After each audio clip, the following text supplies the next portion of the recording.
Well, here it is, Saturday. So I try to post something on Saturdays. And really, my past few months have been zeroed in pretty much on my either my wife or adjusting to not having her here. So it, this is more about how my journey is beginning. And the journey I'm talking about is um, the journey of not having my partner with me as I walk the paths that are going to be ahead of me. And so far, it's not a world that I'm enjoying that much at this time. It Trying to adjust to the changes seem to be hard,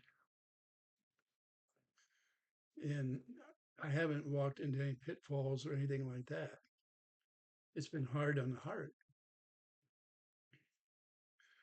and I know there's a lot of you out there that have walked this journey before I stepped off onto it.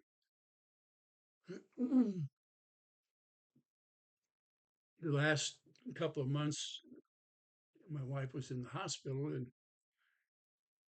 and I really thought that we were going to be able to uh, bring her home and return to the life we'd known prior to her going in. And I never thought that a fall would lead to the death of my spouse. Never thought it. And even up till the last 2 days, I didn't think so. When the realization hit in the moments before she passed away, it was it felt like something in my chest burst.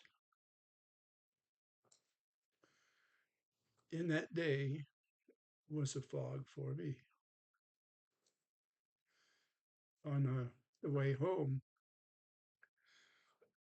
I didn't recognize the road we were on. My daughter did the driving from the hospital back to our house. Thank the Lord that our daughter was there because she was an integral part of helping out during this time of grief.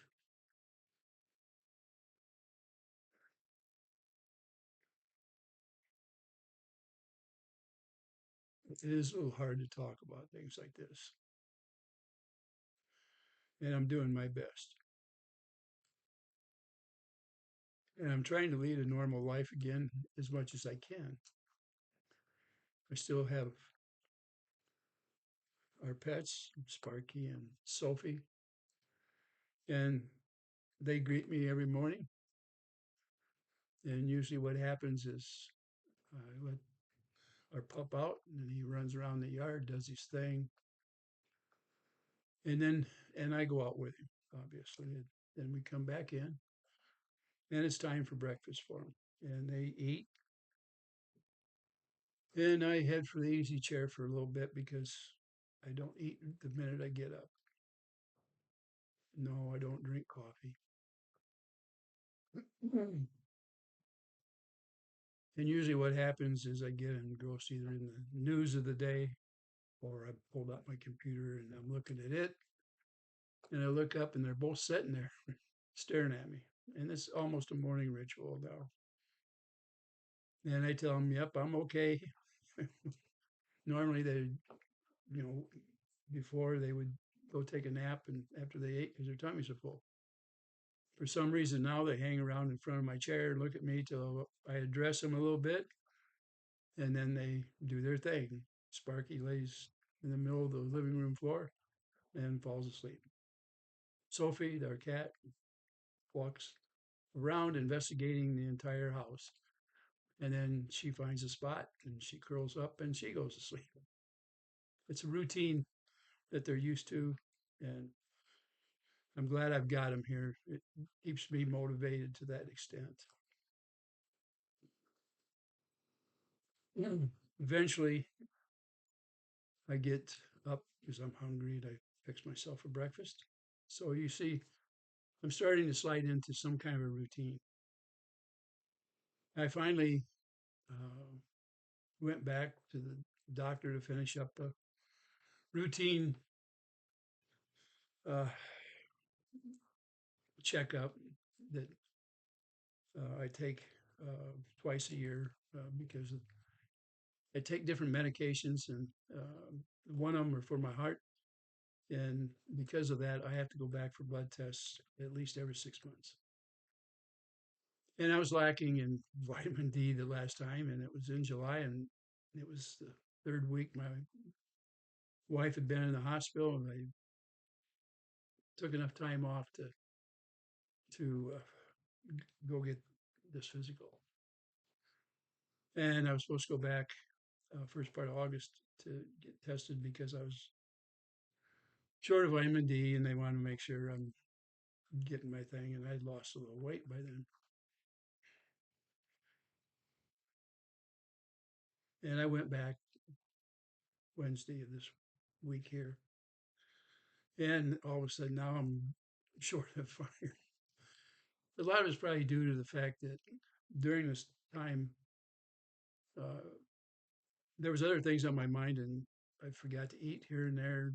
I wasn't hungry, really, and still, food don't taste the same. It just doesn't. And I'm not as good a cook as what my wife was, and that might be part of it because no matter what I do to it, I just don't have the want to. Uh, it's funny. There were certain things that would make me where I couldn't get enough of the food, and now I just do it because it's sustains life. It's not the pleasure it was. Even ice cream sundae, things like that. I've got some candy in the refrigerator, chocolates I keep in there, and I bought it thinking that I'd enjoy a piece of candy once in a while I was watching TV in the evening, and even that just it's lost its appeal. Now I'm doing everything I can to keep things going. I've kept in touch with my children, and they've kept in touch with me as well. And once the hustle and bustle during and after this event, things are starting to slow down. The neighbors are going back to their normal life, and I'm doing everything I can to get back to mine. And I'm clearing things out here and there and straightening things out. And you look around my office, you can see there's still some things that I've got to put away back there. There's some supplies that I had to have to bring my wife home for that week that she was at home. Uh, the part you don't see over here is a total mess. There's bills that I've paid. They're not unpaid bills. The unpaid bills I keep in the kitchen so that I don't forget them. And each one of them will have a date on it. And I try to not let it get too far out before it's paid. There are a few things in here. This is one room I haven't tried to tackle yet, although minimal I have, not a great amount. Mainly because this was more or less my wife's sanctuary. She had her sewing stuff in here. Um, most of our important papers are here. She did most of the filing of that stuff. Even though I know most of how she did it, it's a chore that I put off. And I didn't do it while she was in the hospital. I just brought the paperwork back here and left it in piles instead of putting it in the cabinet. Consequently, I have a pile here, here, here, here, over there, some back there. Magazines on the floor over here that I haven't looked at or even opened up. Monthly subscriptions. Yeah, almost exhausting. Um, I've got paper. Uh, well, it's mostly disarray in here. If I ever get it cleaned up, I'll turn this thing around so you can see that it indeed is an office and it's mainly used for an office. The lonesome part is continuous, more so in the evening than any other time. One of the hard parts is I haven't really been able to sleep through the night anymore. I wake up between oh, midnight and 2, and I get up for an hour or two. And a few times I've turned the computer on and till it bores me into sleep again. Then I'll go back in and sleep. According to my machine records the amount of time I'm on it. It's a CPAP machine. I've been sleeping between 4 and 6 hours. 6 hours rarely. Uh, Mostly it's about 4 hours. Now the doctor said that I'll get back to sleeping normal, and she didn't want to give me anything to assist me in that. She said that the older you get, uh, these medicines that would help you sleep are more devastating than they are a help.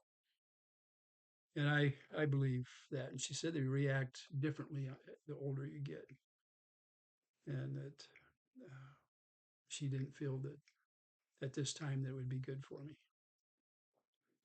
And yes, I have a female doctor. It was my wife's doctor, and the way we ended up, or the way I ended up with her, was that the doctor I'd been using couldn't see me for a couple of weeks when I'd had a stroke. I went to the nearest hospital that I could find during the stroke, which was in another town. And when I got out, I was told to go to the family doctor immediately because I was going to need some medications. My doctor wasn't going to be able to see me right away. Matter of fact, he was booked up for a couple of weeks, and for some reason, the receptionist refused to put me in there right away. So I said, "Okay, that's fine." My wife's doctor said, "If you can make it over here, I'll see you." Got in the car and went over there, and she's been my doctor ever since. And that's been uh, almost 17 years ago, and I haven't had another stroke.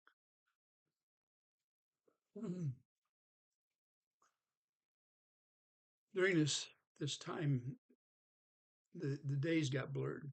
While my wife was in the hospital, we had the ups and downs. Usually, we'd have 2 or 3 days where she was feeling great, and then she would start bleeding, and it weakened her entire system. And I didn't realize how devastating it had been. And particularly, it was hard on her heart. It was beating at a much faster rate than normal, even though I knew that it was beating that fast because I could see the monitor when I walk into the room. She spent most of that time in critical care, and she was in 3 different hospitals. The last one, they had to take her in a helicopter and take her there. The hospital she was in, she had started bleeding. She used the blood that was available in the hospital that they could use on her. In the next town, which is around 27 miles away, they were able to get somebody on their way with the balance of blood they had that was compatible with my wife. Before it got there, they got with me and said that they had done almost everything they could do and that they wanted a life flighter to the hospital if they could find a room for her in critical care. And I agreed, absolutely, let's do whatever it takes. Her veins had collapsed, and that's when there was at least 5 people around her bed working on her, trying to get blood into her. And they actually broke into the bone on her leg to get into the bone marrow. My wife really wasn't conscious for part of that last part of what they were doing. And when they finally got some stuff in and they were able to get her,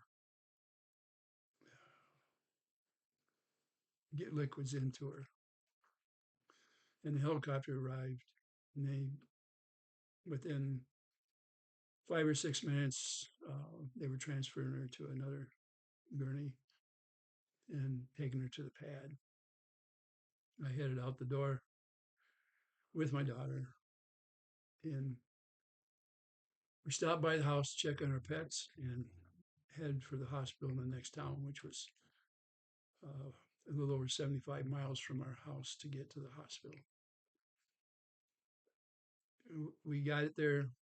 Uh, they had the teams working on her already and stabilized her and made the decision early that morning that they were going to operate on her. And they did. And a few days later, they operated again.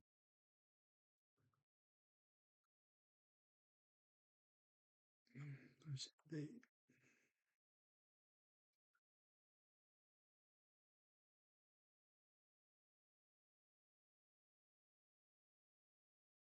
they did everything they could.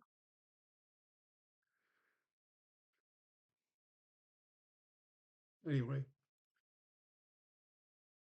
now the next journey began. How do uh, how do I remake my lifestyle?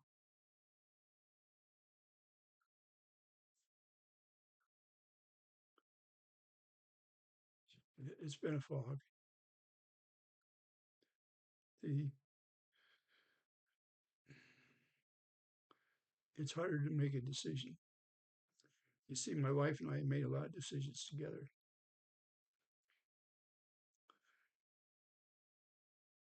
My daughter stayed around an extra week and a half or 2 weeks, helping me out. She went home for a little over a week and come back for a week, and she's at home and she's going to her house now, and she's going to come back here pretty soon, spend a day or two, whatever she can. And it's helped a bunch more than I can say.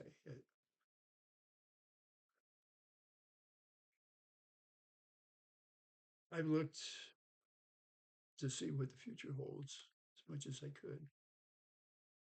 And, obviously my days are filled up with responsibilities I've never had before. You see, my wife and I shared a lot of things.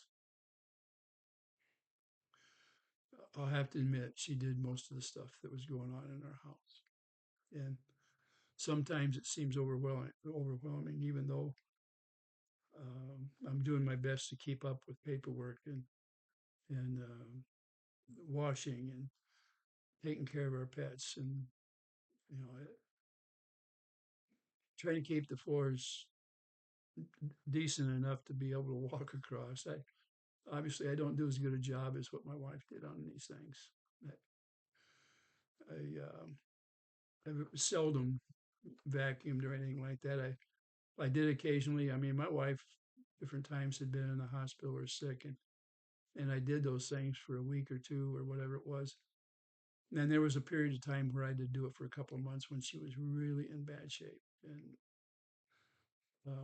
prior to this, and this wasn't the first time she'd come close to having a fatal episode. There's been a couple of times in her life where things were close, and we always use prayer to get us out of those situations. And there's been times here in the last few months, even though I prayed a lot, there's times where I didn't pray when things were going great. I didn't pray like I did before when things were down and I was spending my waking moments asking for help. And I've tried to atone for that because I know that the Lord understands sometimes we may be grateful, but we forget to give thanks for it. But now I have all that time to give thanks for the things he did, such as giving us quite a bit of time with my wife. We were able to experience a lot of good times during that time, believe it or not, talking about the happiness we had in our life, some of the crosses we had to bear during our life. It was eye opening. We, we just talked things out in it. You know, I can't thank the neighbors and the kids enough for everything that went on.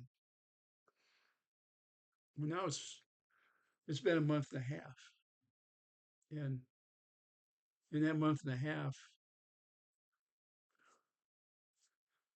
I haven't figured it out yet. I try to get on there and use the singing app, maybe for some good times, but it's just not working.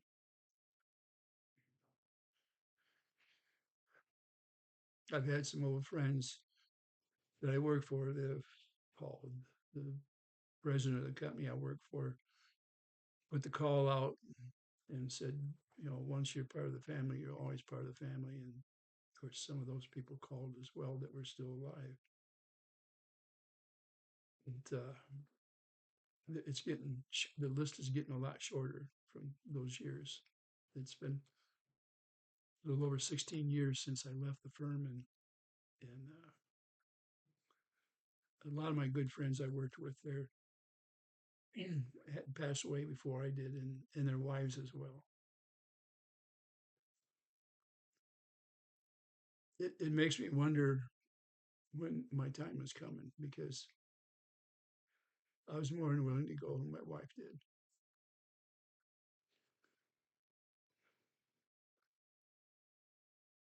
I don't know what's out there for me.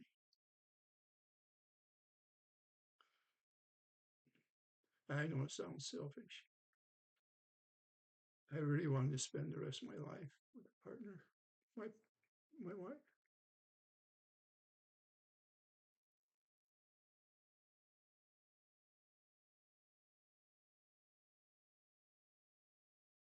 I know a lot of people say you have all those memories and stuff.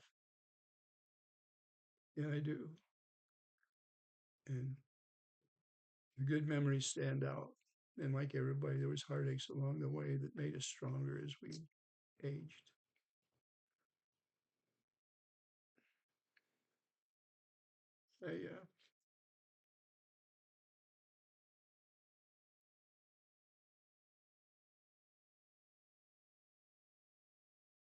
It's hard to even think what I want to say. The journey is so foggy.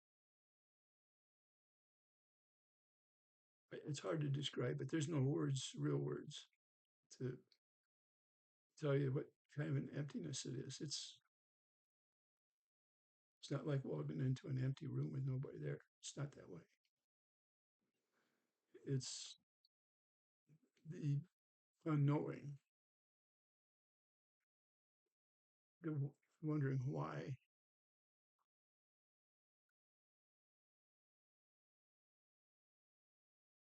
I thank God that I have a dog and my cat that make me get up in the mornings. And when it's time to go to bed, they're pushing my cat because they want to go to bed. And if I don't go right away, they're at my feet there sleeping. I haven't spent the time doing other things that I should be doing. I need to be, you know, I know in the next few days I got to get out and mow the lawn. Going to the groceries, I do it because I'm out of so many things. I can't think of something to fix. So I run to the store. And the basket isn't very full when I walk out. I can't think of what I need, even if I write it down a list. I get the paper out and start writing, and after I write 4 or 5 things down, my mind just doesn't doesn't realize what else I need, even though at the time I knew I needed, but I just can't put it in writing hardly. Yeah, I think a lot of it is it don't sound good.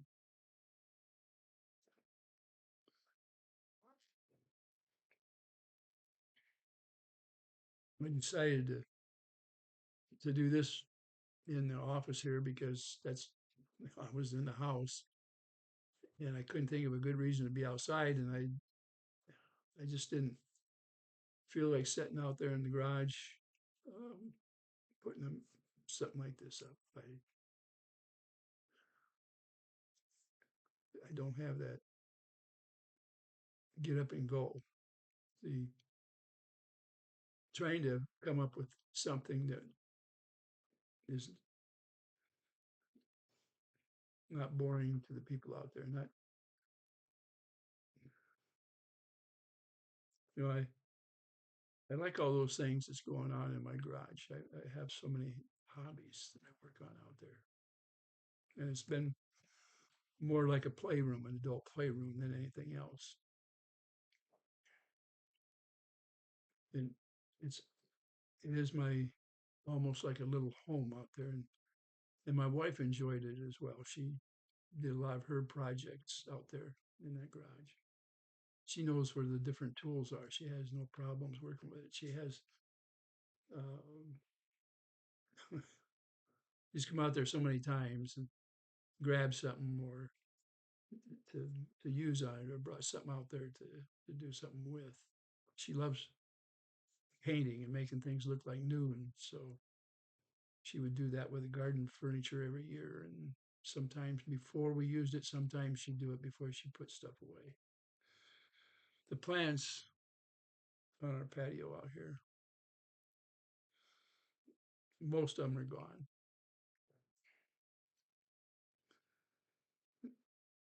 The plants that were in the ground, for some reason, they're still blooming, and for the most part, they're doing okay, except the dead flowers haven't been pulled off, but there's plenty of blooms there as it is.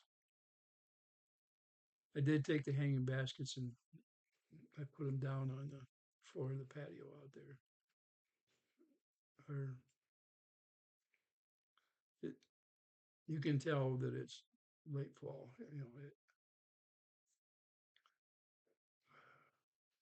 The hummingbird feeder, I haven't put anything in it, so it's dry.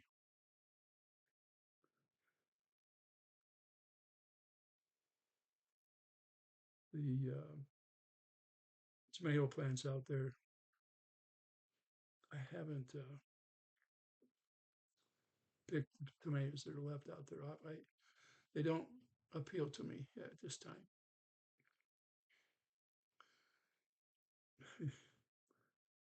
It's just the world itself seems to have come into a vacuum, and I'm just a speck in there that can't. I don't know. There's not where the place is for this particular speck.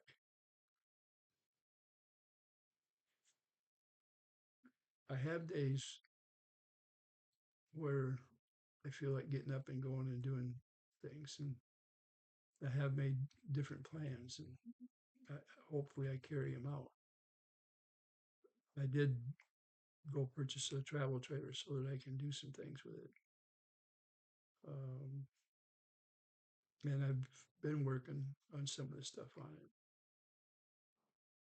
but it's very hard because every single motorhome or travel trailer, my wife and I, we bought it together and we worked on it together. And now this is the first time in my entire life that I'm took on a project without her. And it's very strange. Every decision is one that I'm, before I make it, I look and then I realize she's not there to hear me, or at least beside me. She can hear me up there.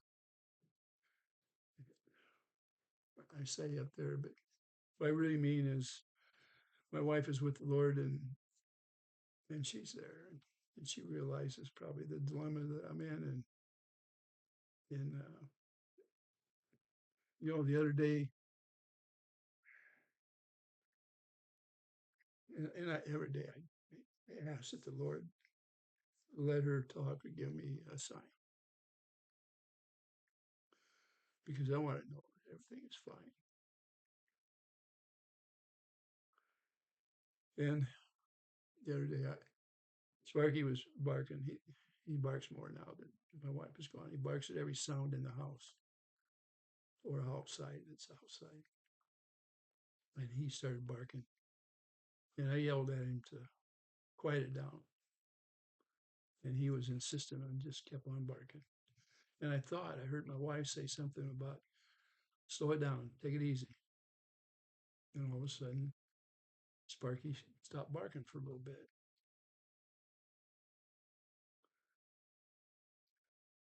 I,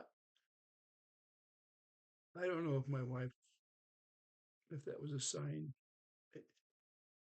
Your mind can hear things as if it was right there because it's imprinted in there from what you were doing previously. And there's things that I do that I still feel my wife's advice, not necessarily her voice, but the feeling that she's there trying to be a guiding hand. And I hope she is my guardian angel at this time until the day we get to meet again. I can't think of anything else to say. If things get better, I'll certainly try to put a video up about the path, trying to get a little better out there. I know it sounds selfish, but it is how I feel. The sharing part of having with a partner, it's gone. And I'll never have that back on this earth. It does bother me. It's not so much of being able to, now, I can't talk with her. She's not right there. But I feel as if she still was or is because she's always been there.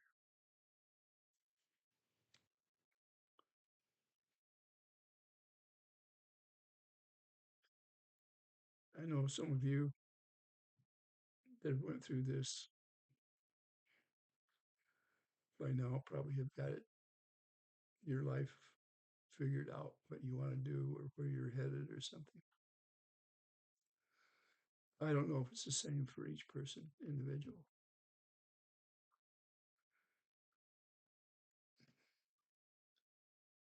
I mean, how do you share something when they're not there to hear it? Not here, right here, but somewhere else. But you can't have a conversation back and forth like you could before. It's up here, but it's not something physical. Can't pat each other on the back.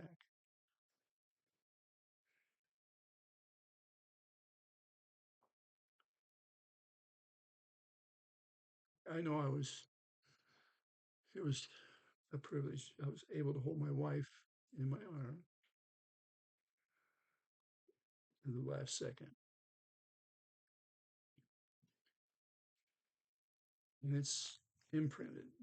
And a lot of times when I wake up, I'm still looking at her. I thank the Lord that He gave me that privilege to be with her all that time, all my life.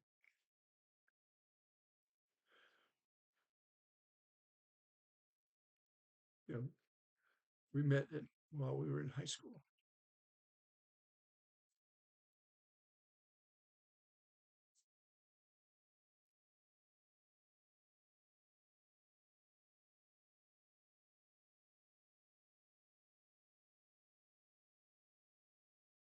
Hard to believe. Most of our life, we were together. every anniversary we spent together, every one of them, even when I was in the military.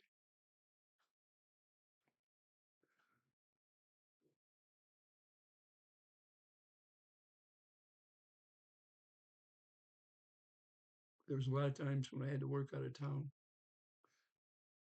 but we still talked to each other every evening on the telephone. Every evening we called.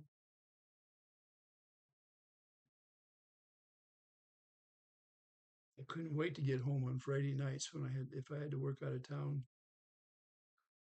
I didn't care how far away I was. I wanted to make it home on Friday.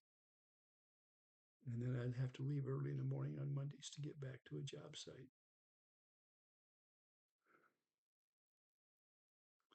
It paid off. We were able to put a tremendous amount away that helped us in our retirement. For us, it was a tremendous amount. Nowadays, what I made back then is nothing compared to what people make today. I'm surprised at how fast the bank accounts can empty out. I got surprised the other day, the insurance, as of December 31st, I will no longer have the health insurance I've had since I retired because they're pulling out of almost the entire state. It's United Health. I never got a letter until a couple days ago. And all of a sudden, it was this letter will prove that you've had insurance with us and it will help you get insurance from somebody else. My understanding is somewhere around 2 million people receive that same letter. The health insurance for the people that are aged and retired is not available in a lot of places. And the cost of going to the supplements now, you have to be approved by each supplement. If they don't like what you've got, they're going to override it and you don't get to have it. Or else they charge you so much you can't afford it. You can't pay for it. Yeah, I have Medicare. Uh, I paid for the Part A my whole life. And the Part B, I pay on a monthly basis. It started out at less than half of what it is right now. It's more than doubled since I retired. My pay hasn't doubled. Got my Social Security. I had money into that since I was 14 years old in Social Security.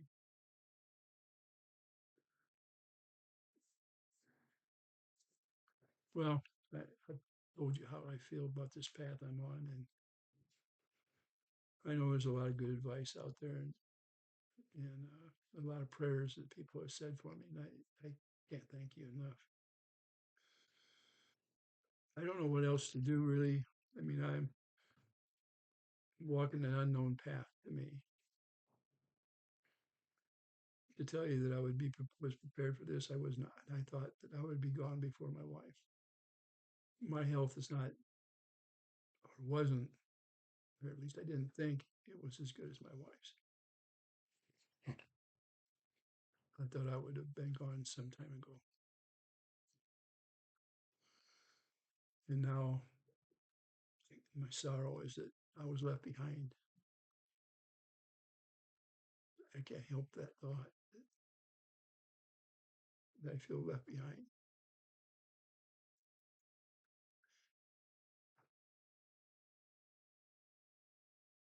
And going forward, maybe I'll find something to be thankful for. But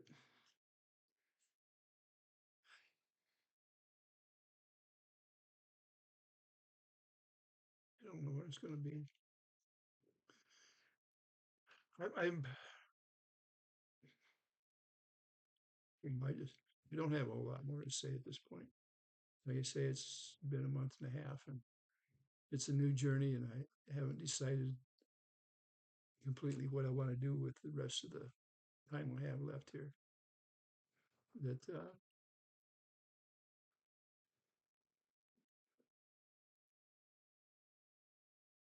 And as each day comes, it'll be, it's a new day and a new life. I don't know why the Lord has decided to let me live this many years as it is, but I am thankful that the years He let me live were full of stuff.